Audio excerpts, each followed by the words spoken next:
La palabra ciclo se va a definir como una serie de fases o estados por los que pasa un acontecimiento o un fenómeno y que se van a suceder en el mismo orden hasta llegar a una fase o estado a partir de los cuales vuelven a repetirse en el mismo orden.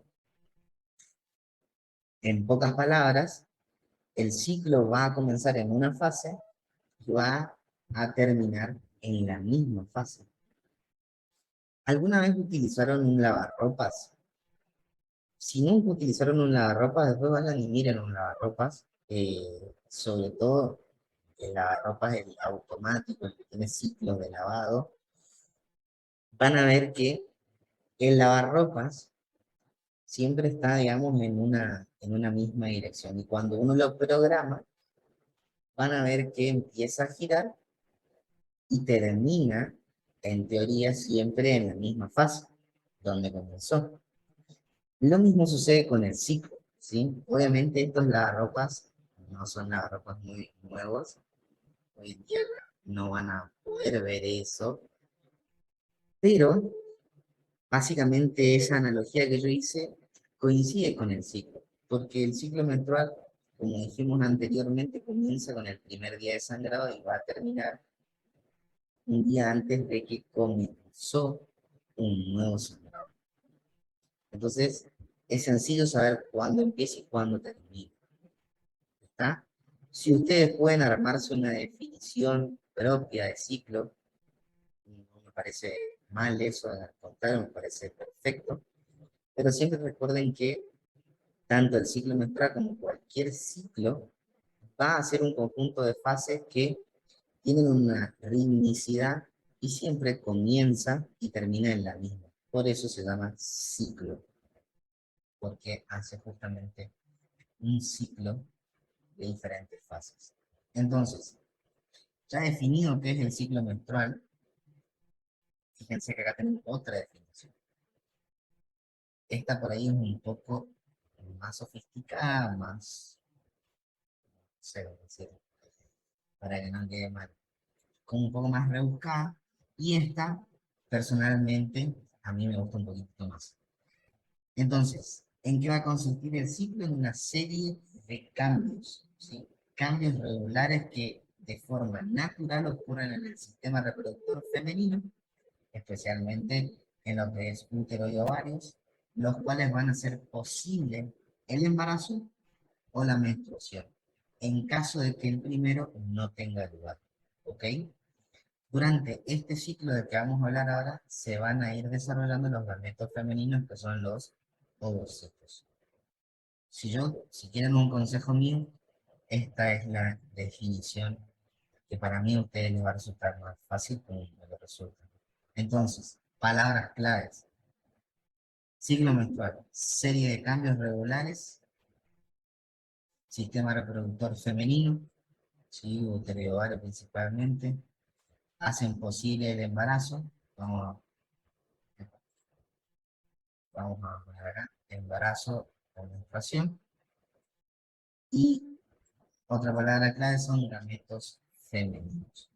¿Ok?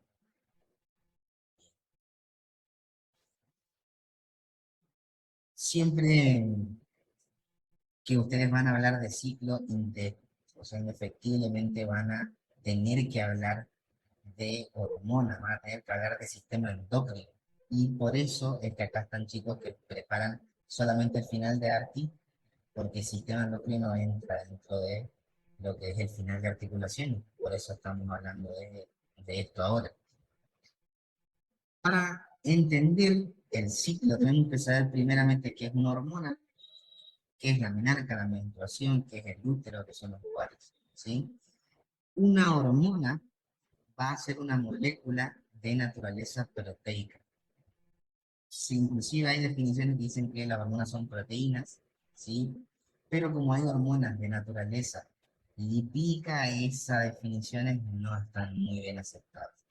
Entonces, lo que ustedes tienen que saber es que una hormona es una molécula que puede ser de naturaleza proteica, puede ser de naturaleza lipídica, ¿sí? Puede tener inclusive otro tipo de origen, que eso después más adelante lo van a ir viendo cuando estén en cuarto, en quinto año. Las hormonas son secretadas por glándulas y van a ser transportadas por el torrente sanguíneo hasta los órganos en los que ejerce su acción, ¿sí? Esos órganos generalmente se los conoce como órgano diana, ¿sí? Órgano diana, que es justamente el órgano específico que tiene receptores específicos para ese tipo de hormona. ¿Cómo puede actuar esa hormona? Puede actuar activando o puede actuar inhibiendo su actividad. Las glándulas secretoras de hormonas van a constituir lo que nosotros conocemos como sistema endocrino y es súper extenso. Entonces recuerden, una hormona va a ser una molécula de naturaleza proteica o lipídica, entre otras cosas, que lo que hace es secretada por las glándulas, liberada al torrente sanguíneo, de esa manera puede llegar a los diferentes órganos específicos para su acción y ejercer un cambio o una acción. Eso puede ser una activación de ese órgano o una inhibición. ¿Sí? ¿Quedó claro lo que es el concepto de hormona? Vamos a lo que es el concepto de menarca. Muy importante también para este tema. La menarca es la primera menstruación. La menarca es la aparición de la primera menstruación. La menarca generalmente, esto entre comillas, generalmente se produce entre los 13 años, aunque existen variaciones en función del estado nutricional, de factores hereditarios, de lo que es el estado de salud de la mujer e inclusive la etnia.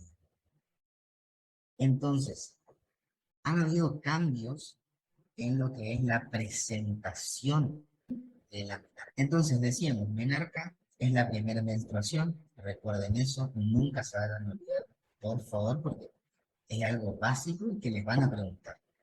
¿Ok? ¿Cuándo se produce la menarca? En la mujer hay diferentes maneras de poder determinar el estado de madurez sexual y el estado de madurez de los genitales. O sea, hay muchos parámetros para determinar cuándo inicia la pubertad en la mujer. Ustedes van a ver más adelante que existen unos estadios que se llaman estadios de Tanner, que se encargan de evaluar la madurez de los genitales y el desarrollo puberal de tanto hombres como mujeres. ¿Ok? ¿En qué se basan esos estadios de Tanner? En lo que es el complejo areola pezón, en lo que es el vello pubiano, ¿sí? En el desarrollo de la glándula. Obviamente estamos hablando de la mujer. Ahora, en lo que es pediatría, se entiende que cuando una mujer tiene su primer menstruación, o sea, la menarca, está marcando el inicio de la pubertad, ¿sí? El inicio de la pubertad. Entonces, digamos, por estudios se descubrió y se dieron cuenta que la pubertad está iniciando antes, o sea, más tempranamente. ¿Qué quiere decir esto? Que la pubertad no inicia ahora a los 13 años, no es arbitrario, ¿sí? Sino que ahora se establece un rango de inicio de la pubertad entre, fíjense lo que les voy a decir, la pubertad en las mujeres puede comenzar entre los 9 y los 13 años. O sea que ustedes pueden encontrarse con personas que puedan tener su menarca a los 10 años. Eso antes, cuando digo antes, les estoy mencionando unos 10 años atrás, 15 años atrás, era muy raro encontrar eso. De hecho, íbamos a estar ante una pubertad precoz, pero ahora no. Entonces Marta, te recuerden pregunto, esto, ¿sí? ¿eso tiene que ver con el despertar sexual o algo de eso? El desarrollo, digamos. Bien, El desarrollo sexual son cosas aparte. te respondo, Ornella, porque, bueno, entiendo que surgió la pregunta, pero recuerden, las preguntas, yo ahora voy a abrir un espacio para preguntar, ¿sí? Para usted. Ah, perdón, pregunta en el Igual te voy a espacio. responder. No, no, igual te voy a responder. No soy, no soy tan malo como la profe Axel. Eh, no le van a estar contando, dije eso, ¿eh? No sean buchones. ¿Viste? Bueno, entonces, ¿qué tenemos que saber nosotros con respecto a eso que pregunta ella? Eso depende de muchas cosas, del estado nutricional, eso depende también de factores hereditarios, eso depende también del estado de salud, eso depende de la etnia. Entonces, por ejemplo, el despertar sexual. Yo entiendo como por despertar sexual lo que pregunta ella a el deseo, digamos, de tener relaciones sexuales en una mujer o en un hombre. Eso entiendo, despierta ese estímulo. Sí, eso puede, digamos, afectar generalmente cuando ahora veamos lo que es menstruación y todo eso. Siempre hay un impulso, hay un gatillo en lo que es sistema endocrino que genera un estímulo y hace que cambie lo que es la regularidad de la secreción del hipotálamo. Entonces, sí puede ser que sea más temprano el despertar sexual, más temprano, entre comillas, digamos, porque nosotros ya conocemos que el inicio de la pubertad ha cambiado, así que ahora es un rango mucho menor al anterior. Otro es el estado nutricional. La alimentación afecta de manera directa a lo que es el ciclo sexual femenino. Sí o sí, tanto mujeres con obesidad como mujeres eh, que realizan ejercicios físicos intensos, ¿sí? O en estado, digamos, de desnutrición. Estoy diciendo varios parámetros, ¿eh?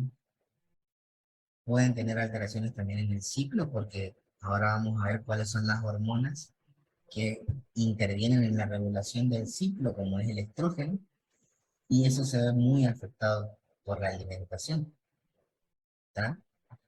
Otra cosa son factores también hereditarios. Hay enfermedades también que pueden generar una alteración de esto, ¿no? Así que son muchas cosas. Una de ellas sí puede ser el despertar sexual, como que se ha disminuido eso y por eso es que empiezan antes a tener, digamos, su periodo, pero eso no lo podemos tomar como una única causa. Nunca ahí estaríamos fallando, digamos, como médicos. ¿Está? Sigamos. Otro concepto clave, menstruación. Todos estos conceptos, hago un paréntesis, les han preguntado.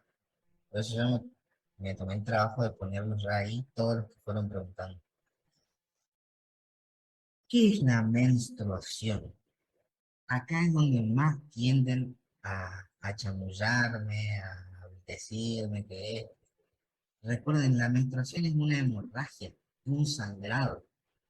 Ustedes piensen en que la menstruación es un sangrado. Y una vez que se ubicaron en eso, ahí empieza todo el cuentito. La menstruación entonces es una hemorragia, es un sangrado cíclico que se produce en las mujeres desde la menarquía, concepto que vimos anteriormente, hasta la menopausia. ¿Ok?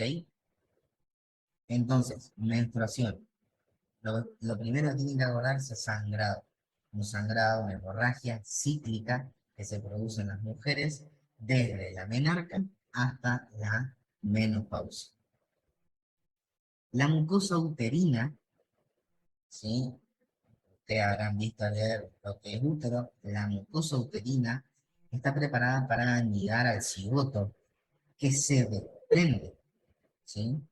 Se va a desprender esa mucosa uterina.